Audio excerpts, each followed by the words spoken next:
এই যে একটা ভগ্নাংশ আমরা লিখি, এর দুটো সংখ্যা থাকে, একটা উপরে আর একটা নিচে। আর এই দুটো সংখ্যার দুটো নাম আছে। উপরে যে সংখ্যাটা থাকে তাকে বলে লব, আর নিচে যে সংখ্যাটা থাকে তাকে বলা হয় হর।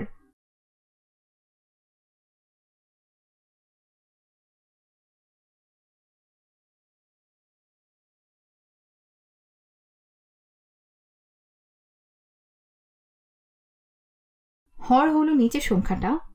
এখন যেহেতু তুমি জানো যে উপরের সংখ্যাটাকে লব বলে আর নিচের সংখ্যাটাকে হর বলে, এখন তোমাকে আমি কয়েক জোড়া একই লব বা একই হরের ভগ্নাংশ দেব এবং তোমাকে তাদের মধ্যে তুলনা করতে হবে।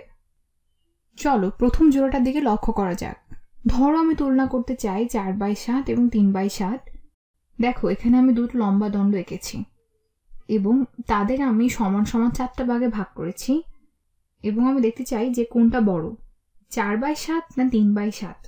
প্রথমে যেটা করতে হবে সেটা হলো 4/7কে রং করে চিহ্নিত করতে হবে।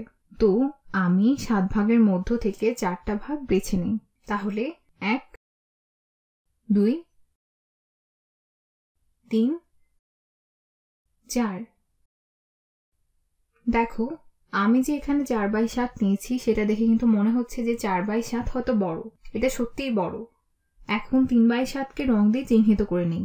তো এটা হলো 1, 2, 3। তাহলে পরিষ্কার বোঝা যাচ্ছে যে ডান দিকে আমরা যতগুলো ঘর পূরণ করেছি, বাম দিকে আমরা তার থেকে বেশি ঘর পূরণ করেছি। তাহলে 3/7 থেকে 4/7 ভগ্নাংশটি অবশ্যই বড়। গাণিতিকভাবে এই তুলনাটাকে প্রকাশ করা হয় এই চিহ্নটি দিয়ে।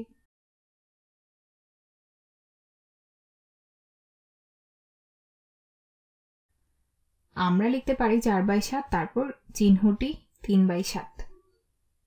এখন এই বড় বোঝানো চিহ্ন আর ছোট বোঝানো চিহ্ন দুটো কিন্তু ঝামেলার মনে হতে পারে, কারণ এরা বেশ দেখতে একই রকম। তো এটা হলো বড় বোঝানোর চিহ্ন আর এটা হলো ছোট বোঝানোর চিহ্ন। আমি একটা উপায় এদের মনে রাখতে পারি। এই চিহ্নটা সূচালো অংশটা যে সংখ্যার দিকে থাকবে সেটা হবে ছোট, আর এই খোলা অংশটা যেদিকে থাকবে সেটা হবে বড় সংখ্যা। দেখো এখানে খোলা অংশটা 4/7 দিকে আর সূচালো অংশটা 3/7 দিকে আছে। 4/7 তারপর চিহ্নটা 3/7। এখন বের করতে হবে 3/7 এবং 3/4 মধ্যে কে বড়। এখন আমার হর দুটো আলাদা কিন্তু আবার লব দুটো একরকম। আগের মতো এরকম চিত্র এঁকে তুমি এটা দিয়ে চেষ্টা করো নিজে থেকে করতে। দেখো বের করতে পারো কিনা যে কোনটা বড়।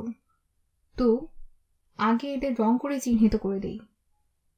প্রথমে 3/7 এটা নিয়ে ভাবি। আমরা এখানে এটা করেছি কিন্তু এখানে আবার তাড়াতাড়ি এটা করে নিই। তাহলে এটা হলো 3/7। আমি 7টা ভাগের মধ্য থেকে 3টাকে রং করেছি। তাহলে 4/3 এটা কিরকম হবে? দেখা যাক। 1/4, 2/4, 3/4। তো ছবি দেখে বেশ স্পষ্ট বোঝা যাচ্ছে যে 3/4 এই ভগ্নাংশটা বড়। 3/4 বড় এবং 3/7 ছোট। অথবা এভাবে লিখতে পারি যে 3/7 ছোট, বোঝানোর চিহ্ন 3/4। লক্ষ্য করো এখানে লব একরকম। আমি যখন এই দণ্ডকে ভাগ করছি তখন সেটা করছি নিচের হর কত আছে সেই হিসেবে। তখন কিন্তু আমার লব কত সেটা চিন্তা করিনি। এই ব্যাপারটা একটু লক্ষ্য রাখতে হবে। তাহলে 3/7 বনাম 3/4, এটা ছোট আর এটা বড়। এখন এই দুটো তুলনা করি। এটার হর এক কিন্তু লব আলাদা। 3/4 বনাম 2/4। তো প্রথমে 3/4কে বিবেচনা করি। এই 3টা ভাগকে আগে রং করে নিলাম। তাহলে এটা হলো 4/3 অংশ। এটা হলো 3/4। এখন আসি 2/4 এই ভগ্নাংশটিতে। 1, 2। তাহলে 2/4 অবশ্যই ছোট ভগ্নাংশ, 3/4 হলো বড়। তাহলে আমরা লিখতে পারি যে 3/4 বড় বোঝানোর চিহ্ন 2/4।